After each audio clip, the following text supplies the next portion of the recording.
Recently concluded Australian visit पर doctor S Jaishankar ने एक इंसिडेंट का जिक्र किया। जब 2015 में वो फॉरेन सेक्रेटरी बने तो पीएम नरेंद्र मोदी ने उनसे पूछा कि आखिर इंडिया और ऑस्ट्रेलिया के रिलेशंस इतने लो लेवल पर क्यों हैं। और आपको जानकर हैरानी होगी कि मॉडर्न चाणक्य कहे जाने वाले डॉक्टर एस जयशंकर के पास भी इसका कोई जवाब नहीं था। लेकिन आज कहानी कुछ और है।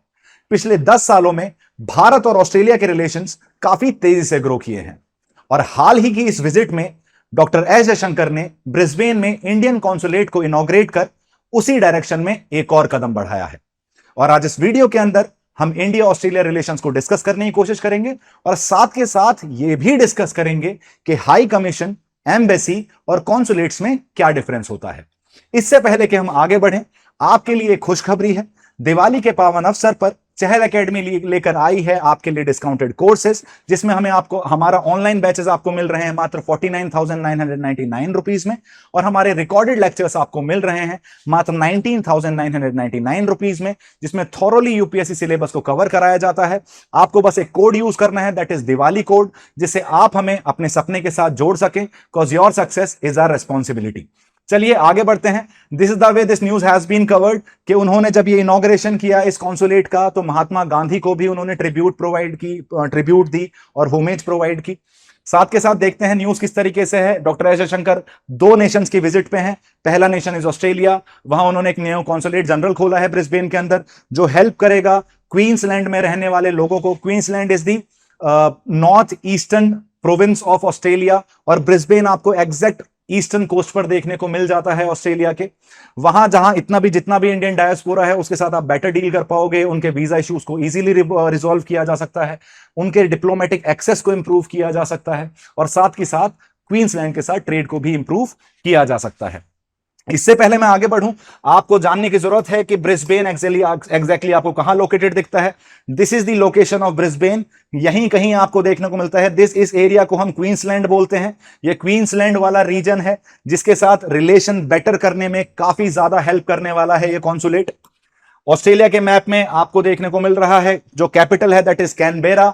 Brisbane is not the capital, तो इसको आपको यह भी समझ में आ गया होगा कि कॉन्सुलेट्स कैपिटल सिटी में देखने को नहीं मिलते हैं। इसको थोड़ा सा और डिटेल में जानने की कोशिश करते हैं by highlighting the difference between embassies, high commission and consulates. लेकिन उससे पहले जो डॉक्टर एस जयशंकर की विजिट है उसमें की हाईलाइट्स क्या हैं, क्या क्या बातें हुई हैं, किन किन चीजों पर हमें ध्यान देने की जरूरत है, उस पर फोकस करते हैं।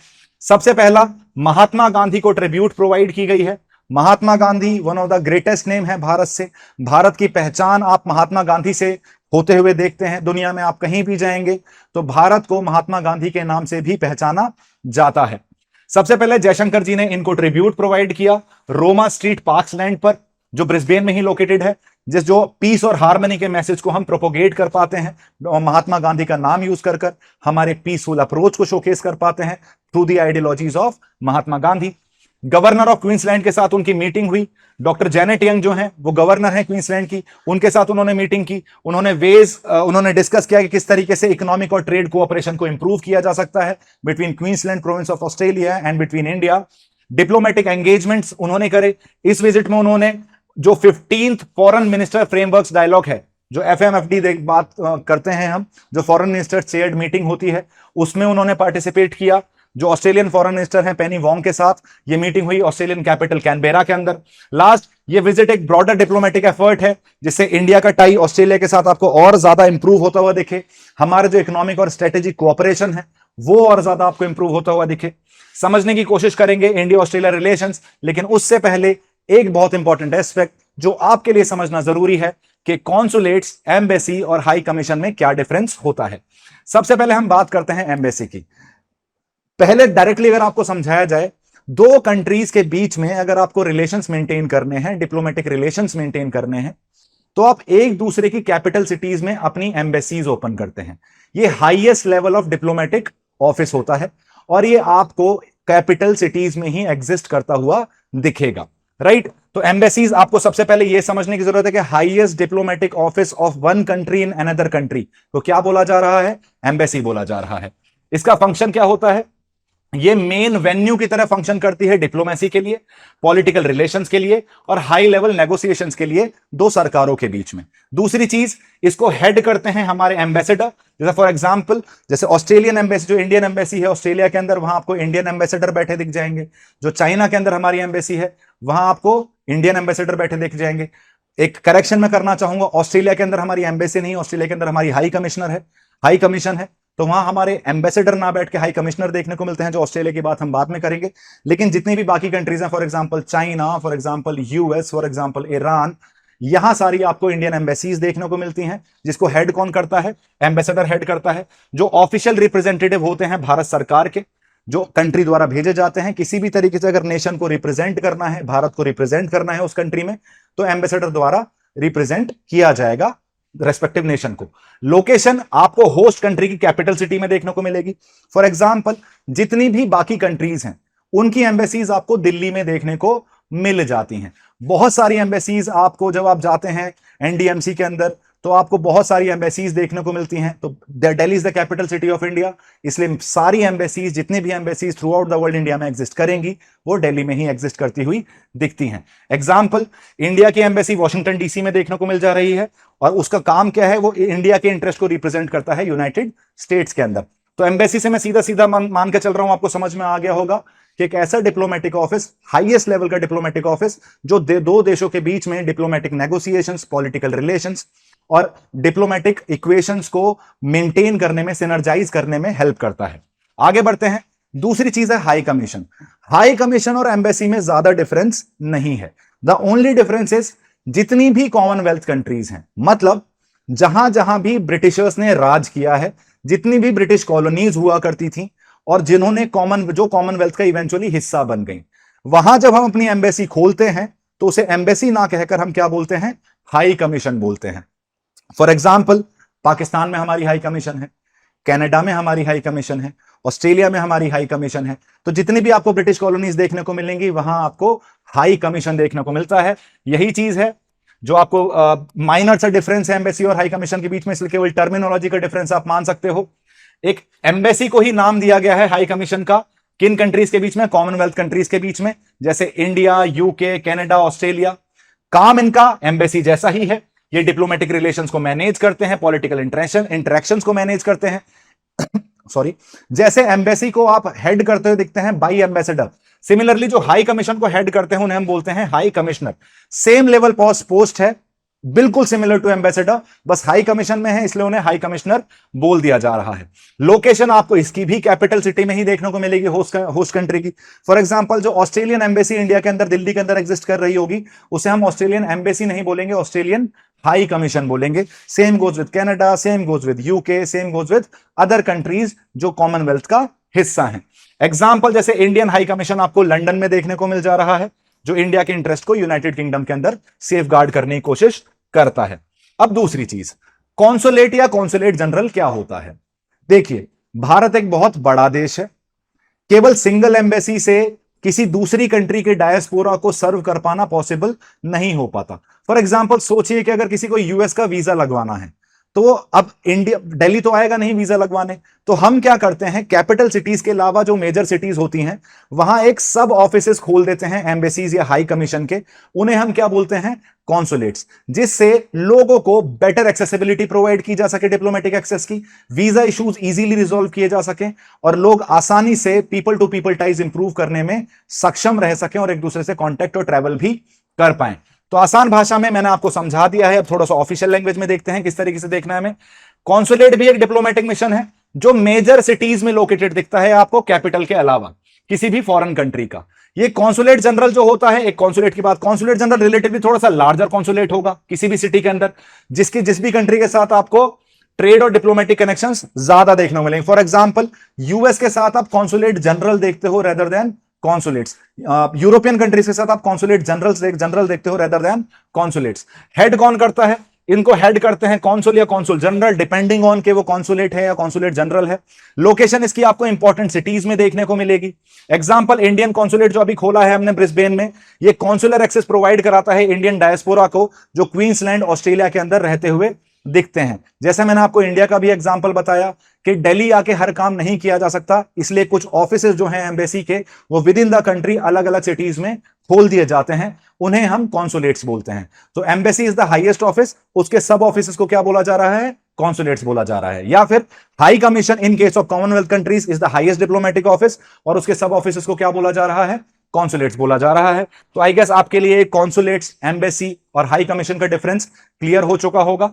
आगे बढ़ते हैं। इंडिया ऑस्ट्रेलिया रिलेशंस की अगर बात की जाए, दोनों ही ब्रिटिश कॉलोनीज थी।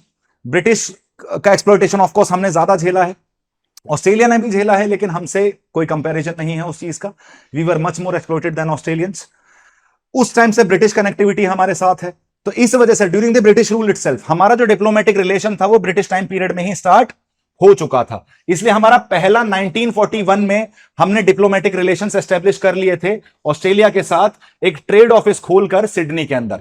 रिलेशंस में थोड़ा सा सेटबैक आता हुआ दिखता है 1998 में। अब इस बीच में क्या हुआ? 1947 आया, भारत आजाद हुआ। ऑस्ट्रेलिया कैपिटलिस्ट ब्लॉक का हिस्सा है, यूएस ब्लॉक का हिस्सा है। इंडिया ने नैम चूज किया। नैम चूज करने के बाद भी इंडिया यूएसएसआर के साथ थोड़ा सा इंक्लाइंड दिखा। ऐसे में एक कैपिटलिस्ट कंट्री के साथ, ऑल्दो हम इंडियन ओशन नेबर्स हैं, हम दोनों ही इंडियन ओशन में लाई करते हैं, हमारे बहुत सारे कॉमन इंटरेस्ट हैं, सिक्योरिटी इंटरेस्ट हैं, एजुकेशनल इंटरेस्ट हैं, पीपल टू पीपल टाइज हैं, कल्चरल रिलेशंस हैं, लेकिन फिर भी वो जो आइडियोलॉजिकल डिफरेंस आया कि हमारा इंक्लिनेशन टुवर्ड्स यूएसएसआर और Australia being allied with US, हमारे रिलेशंस बहुत ज्यादा अच्छे होते हुए नहीं दिखे।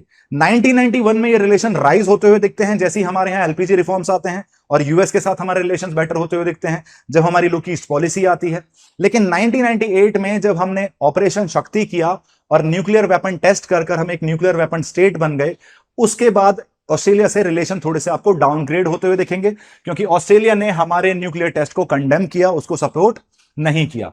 लेकिन 2014 के बाद एक सडन मूवमेंट आता है, एक कंसर्टेड एफर्ट्स आते हैं, कोऑर्डिनेटेड एफर्ट्स आते हैं कि आज की डेट में इंडिया और China are one of the two important partners. India and Australia are two of the most important partners.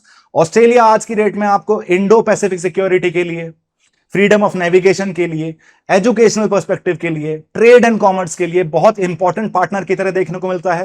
Quad का भी पार्ट है, मिलिट्री अरेंजमेंट्स भी हैं हमारे, सेका भी साइन कर चुके हैं, फ्री ट्रेड एग्रीमेंट भी साइन कर चुके हैं। तो रिलेशंस आपको काफी ज्यादा इंप्रूव होते हुए दिखे हैं पिछले 10 सालों के अंदर। आज की डेट में सबसे बड़ा मूवमेंट आया 2014 में ही, जब इंडिया और ऑस्ट्रेलिया ने यूरेनियम सप्लाई एग्रीमेंट किया, जिसे हम इंडिया ऑस्ट्रेलिया न्यूक्लियर डील बोलते हैं, जो 2014 में साइन हुई। जबकि इंडिया ने नॉन एनपीटी कैटेगरी में है, इंडिया नॉन प्रोलिफरेशन ट्रीटी को साइन नहीं किया है हमने। और हम बोलते हैं अगर आपने एनपीटी को साइन नहीं किया है तो आप एनएसजी का हिस्सा नहीं बन सकते, न्यूक्लियर सप्लायर ग्रुप का हिस्सा नहीं बन सकते, और अगर आप न्यूक्लियर सप्लायर ग्रुप का हिस्सा नहीं बन सकते तो आप सिविल न्यूक्लियर ट्रेड में पार्टिसिपेट नहीं कर सकते। पर क्रक्स क्या है? भारत के अपोजिशन में ही एनएसजी बना था जब 1974 में हमने ऑपरेशन स्माइलिंग बुद्धा बना, और भारत अकेली ऐसी कंट्री है जिसे एनएसजी से वेवर प्रोवाइड किया गया। हमने एनपीटी साइन नहीं की, हम एनएसजी का हिस्सा भी नहीं है, लेकिन फिर भी दुनिया के साथ हम सिविल न्यूक्लियर ट्रेड कर रहे हैं। और 2014 में हमारी इंडो ऑस्ट्रेलिया न्यूक्लियर डील होती हुई दिखती है, जिसमें यूरेनियम सप्लाई एग्रीमेंट देखने को मिल रहा है, which was first of its kind, जो नॉन एनपीटी कैटेगरी के साथ हुआ है। यूरेनियम रिजर्व्स काफी देखे जाते हैं, पाए जाते हैं ऑस्ट्रेलिया के अंदर, तो हमारे लिए काफी ज्यादा स्ट्रेटेजिकली भी ऑस्ट्रेलिया इंपॉर्टेंट है।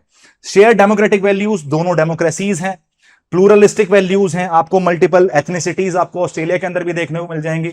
और इंडिया की डाइवर्सिटी को एक्सप्लेन करने के लिए मुझे कुछ कहने की जरूरत नहीं है। ह्यूमन राइट्स प्रोटेक्शन के लिए दोनों साथ में बेसिकली साथ में खड़े दिखते हैं, सपोर्ट करते हुए दिखते हैं। कॉमनवेल्थ ट्रेडिशन, दोनों ही ब्रिटिश कॉलोनीज हैं, तो वहां भी कॉमनवेल्थ ट्रेडिशंस भी आपको कॉमन देखने को मिल जा रहे हैं। और इन सब कॉमनैलिटीज की वजह से हमारा जो बायलैटरल कोऑपरेशन है वो आपको इंप्रूव होता हुआ दिखता है। इस इंप्रूव रिलेशन की वजह से जो धीरे धीरे जो ग्रेजुअल इंप्रूवमेंट दिखा है हमारे इंडिया और ऑस्ट्रेलिया के रिलेशंस के बीच में, आफ्टर डिकेड्स ऑफ इग्नोरेंस, जब इतनी सिमिलैरिटीज होने के बाद, इतनी कॉमनलिटीज होने के बाद, इतने कॉमन इंटरेस्ट होने के बाद भी भारत और ऑस्ट्रेलिया के रिलेशंस बहुत ज्यादा अच्छे नहीं दिख रहे थे। लेकिन रीसेंट टाइम्स में आपको काफी हद तक हमारे इकोनॉमिक टाइज भी एक्सपेंड होते हुए दिखेंगे, स्ट्रेटेजिक कोलैबोरेशन भी हमारा बढ़ता हुआ दिखेगा, और साथ के साथ हाई लेवल इंटरेक्शन, जो 2+2 डायलॉग बोलते हैं हम, between foreign and defence ministers, वो भी आपको होते हुए दिखते हैं, जो बताता है कि ऑस्ट्रेलिया कैसे हमारी स्ट्रेटेजिक पार्टनरशिप का या इंडो पैसिफिक पॉलिसी का एक अहम हिस्सा है। अगर एरियाज ऑफ कोऑपरेशन देखे जाए, पहले ट्रेड की बात करते ही नहीं थे हम, लेकिन आज की डेट में आपको ईयर ऑन ईयर ट्रेड में काफी ज्यादा ग्रोथ देखने को मिल रही है। बायलेटरल ट्रेड इंडिया और ऑस्ट्रेलिया के बीच में 2021 में था मात्र $22.2 बिलियन, लेकिन 2022 में आपको लगभग 41% की ग्रोथ देखने को मिल रही है और वो बढ़कर हो गया है $31.4 बिलियन। मतलब आप ईयर ऑन ईयर लगभग 40% की ट्रेड में ग्रोथ देख रहे हो। डिफेंस कोऑपरेशन बहुत इंपॉर्टेंट एस्पेक्ट है। 2+2 मिनिस्ट्रियल डायलॉग स्टार्ट किए गए हैं। ये सारे क्वाड मेंबर्स के साथ हम करते हैं, ऑस्ट्रेलिया के साथ भी करते हैं, जापान के साथ भी करते हैं, यूएस के साथ भी करते हैं। 2+2 मिनिस्ट्रियल डायलॉग का मतलब है हमारे फॉरेन मिनिस्टर और हमारे डिफेंस मिनिस्टर उनके फॉरेन मिनिस्टर और डिफेंस मिनिस्टर्स के साथ सेम टेबल पर बैठकर कोऑपरेशन और कोलैबोरेटिव एफर्ट्स के लिए काम करते हैं। साथ के साथ आपको देखने की जरूरत है, ये 2+2 मिनिस्ट्रियल डायलॉग सितंबर 2021 से स्टार्ट हुआ, और जिसमें आपको डेप्यूटी प्राइम मिनिस्टर, जिसे हम होम मिनिस्टर भी बोल सकते हैं, और मिनिस्टर ऑफ ऑस्ट्रेलिया इंडिया जब विजिट कर रहे थे जून 2022 में, तब इन्हें ऑफिशियली स्टार्ट किया गया। जैसे हमने ऑस्ट्रेलिया के साथ जैसे हमने रशिया के साथ रिसेंटली अभी एक लॉजिस्टिक एग्रीमेंट साइन किया है, हमने यूएस के साथ भी एक लॉजिस्टिकल एग्रीमेंट साइन किया है। India is the only country जिन्होंने मिलिट्री लॉजिस्टिकल एग्रीमेंट दोनों रशिया और यूएस के साथ साइन कर रखा है। ऑस्ट्रेलिया इज अनदर वन जिसके साथ हमने एक लॉजिस्टिकल सपोर्ट एग्रीमेंट साइन कर रखा है, जिसे हम बोलते हैं mutual logistic support agreement, MLS से। ये वर्चुअल समिट जून 2020 में किया गया था। तो जून 2020 के बाद से भारत ऑस्ट्रेलिया के पोर्ट्स को यूज कर सकता है सप्लाई के लिए, फ्यूल सप्लाई के लिए, रिफ्यूलिंग के लिए, या किसी भी लॉजिस्टिकल अरेंजमेंट के लिए। Same goes with Australia, Australia Indian ports को यूज कर सकता है फॉर द सिमिलर पर्पसेस और फॉर सिमिलर प्रोसेसेस। इसकी वजह से हमारा काफी ज्यादा डिफेंस कोऑपरेशन भी इंप्रूव होता हुआ दिखता है। तो रिलेशंस आपको इंप्रूव ही होते हुए दिख रहे हैं। बहुत इंपॉर्टेंट एस्पेक्ट जिसे हम बोलते हैं Ind Aus ECTA, India Australia ECTA, it is nothing but 2022 के अंदर इंडिया और ऑस्ट्रेलिया ने एक फ्री ट्रेड एग्रीमेंट साइन करा, जिसे क्या बोला गया, bilateral economic cooperation and trade agreement, that is ECTA. ये सेका कैटेगरी में आता है।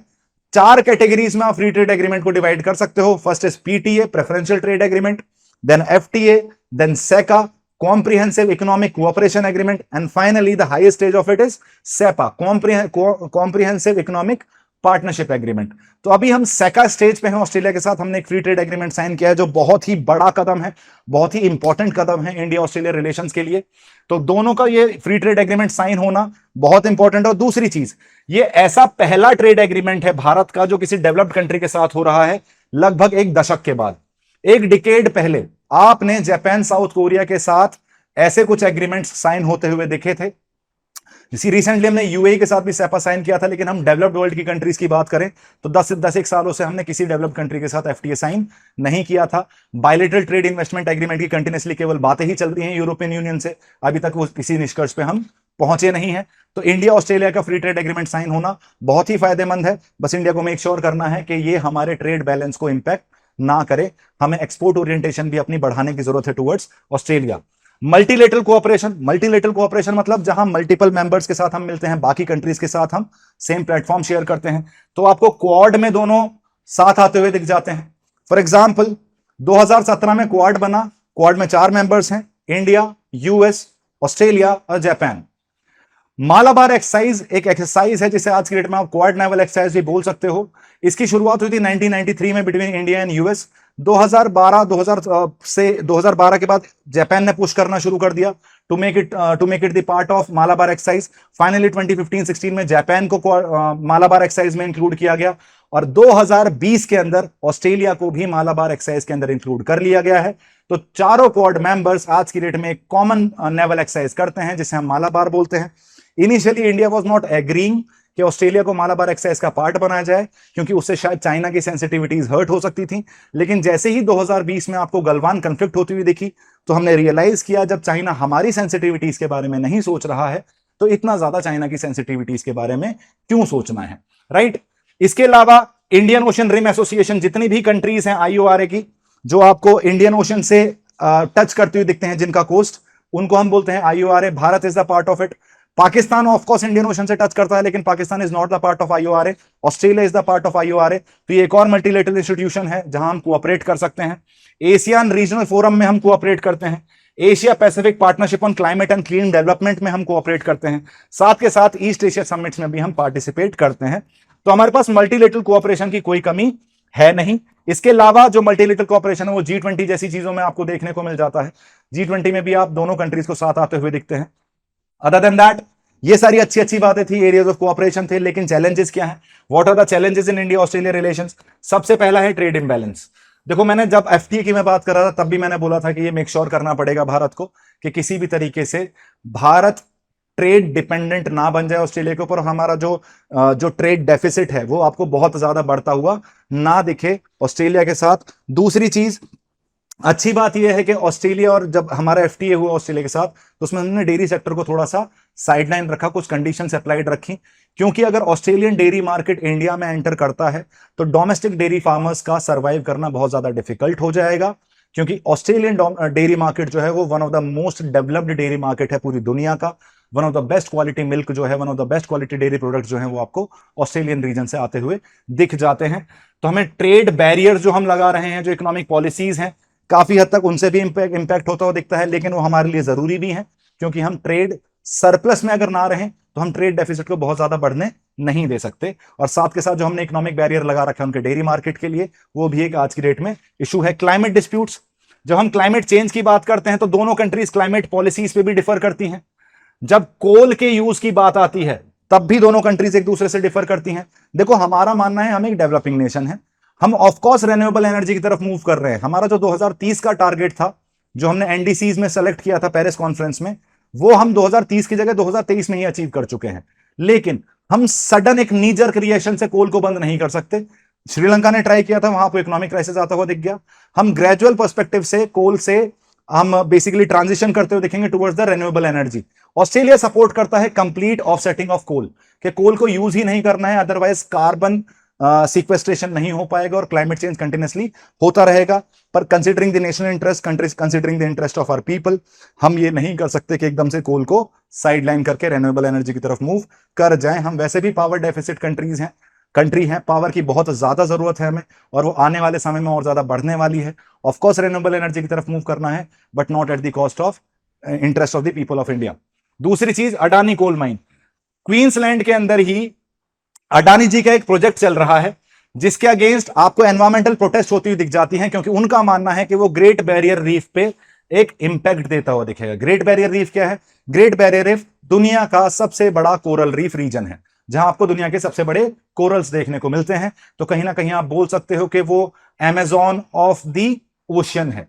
हम जैसे बोलते हैं ना, लंग्स ऑफ द वर्ल्ड क्या है? अमेजॉन है। सिमिलरली जो फेफड़े हैं ओशियन के, वो कोरल रीफ्स को बोला जाता है। तो coral reefs, great barrier reef largest barrier reef है, लार्जेस्ट कोरल रीफ है, और इस प्रोजेक्ट से के अगेंस्ट प्रोटेस्ट चल रही है अडानी कोल माइन के अगेंस्ट, कि कहीं ना कहीं वो ग्रेट बैरियर रीफ को भी इंपैक्ट करता हुआ दिख सकता है। वीजा इश्यूज, इंडियन स्टूडेंट्स और प्रोफेशनल्स जो हैं उन्हें कभी कभी वीजा रेस्ट्रिक्शंस देखने को मिल जाती हैं, डिलेज देखने को मिल जाते हैं, जिसकी वजह से काफी हद तक इंडियन डायस्पोरा या इंडियन लोगों के अंदर आपको फ्रस्ट्रेशन भी देखने को मिल जाता है। सिक्योरिटी कंसर्न्स हैं, रीजनल सिक्योरिटी इश्यूज हैं, जैसे चाइना को लेकर जो हमारा नजरिया है, हम इसे क्वाड को हम एक सिक्योरिटी पर्सपेक्टिव से ना देखकर एक मल्टी डायमेंशनल अप्रोच में देखने की कोशिश करते हैं। हम कभी भी इसे सिक्योरिटी अलायंस ना बोलकर हमेशा क्वाड ग्रुपिंग टर्म यूज करते हैं, जबकि जो वेस्टर्न कंट्रीज हैं लाइक यूएस, ऑस्ट्रेलिया और जापान, वो एक एफर्मेटिव स्टैंड लेना चाहती हैं क्वाड के थ्रू, जिससे चाइना को रेस्ट्रिक्ट किया जा सके। लेकिन हमें यह भी मेक श्योर करना पड़ेगा कि उनमें से कोई भी कंट्री डायरेक्ट बॉर्डर शेयर नहीं करती चाइना के साथ। हम डायरेक्ट बॉर्डर शेयर करते हैं, तो हमें एक लार्जर इंटरेस्ट के बारे में भी सोचना है। इसलिए चाइना को टैकल करने के लिए, चाइना जो एक सिक्योरिटी इशू क्रिएट कर रहा है, उसको टैकल करने के लिए जो तरीका है इंडिया और ऑस्ट्रेलिया का, उसमें भी आपको डिफरेंसेस नजर आ जाते हैं। जो डायस्पोरा के अगेंस्ट वायलेंस हो रहा है, अब तो फिर भी ये चीज काफी कम हो चुकी है, इंडिया ऑस्ट्रेलिया के रिलेशंस बेटर हो चुके हैं। एक समय था इन द लेट 2000s, 2007, 2008, 2009, जिस टाइम पे इंडियंस के अगेंस्ट बहुत ज्यादा रेशियल अटैक्स बढ़ते हुए दिखे थे आपको ऑस्ट्रेलिया के अंदर। आज की डेट में चीजें कम है, लेकिन खालिस्तानी इश्यूज जो हैं वो ऑस्ट्रेलिया में भी राइज होते हुए दिखते हैं, जिससे इंडियन डायस्पोरा के ऊपर आपको अटैक होता हुआ दिख सकता है, टेंपल्स पर अटैक होता हुआ दिख सकता है भाई खालिस्तानी सपोर्टर्स, जो हमारे लिए एक डिप्लोमेटिक कंसर्न है। ऑलरेडी आपको पता है इंडिया और कनाडा के रिलेशंस बिल्कुल रॉक बॉटम हिट कर चुके हैं cause of these Khalistani terrorist और cause of this Khalistani separatist. तो कहीं ना कहीं हमें यह भी मेक श्योर करना पड़ेगा कि इस इशू को एस्केलेट ना होने दिया जाए और जल्दी से जल्दी रिजॉल्व किया जाए। किसी भी तरीके से इसे हम कनाडा वाली सिचुएशन पर नहीं पहुंचने दे सकते। वे फॉरवर्ड क्या होना चाहिए, किस तरीके से हमें आगे बढ़ना चाहिए। सबसे पहले तो डायलॉग मैकेनिज्म को और स्ट्रॉन्ग करो, ऑलरेडी हम काफी इंप्रूव कर चुके हैं, तो डायलॉग मैकेनिज्म को अगर आप और इंप्रूव करते हो तो कहीं ना कहीं आप जितने भी कंटेंशियस इश्यूज हैं, जितने भी अभी हमने चैलेंजेस देखे, उन्हें बेटर तरीके से रिजॉल्व कर पाएंगे। स्पेशली जैसे जो अडानी कोल माइन का इशू चल रहा है, जो वीजा कंसर्न्स चल रहे हैं, जो कोऑपरेशन और म्यूचुअल अंडरस्टैंडिंग की बात होती है, उनको बेटर तरीके से आप फंक्शन करते हुए देख सकते हो, बहुत बेहतर तरीके से आप उन्हें बहते हुए देख सकते हो। पीपल टू पीपल टाइज को स्ट्रेंथन करने की जरूरत है, इसमें क्रिकेट डिप्लोमेसी भी बहुत इंपॉर्टेंट है।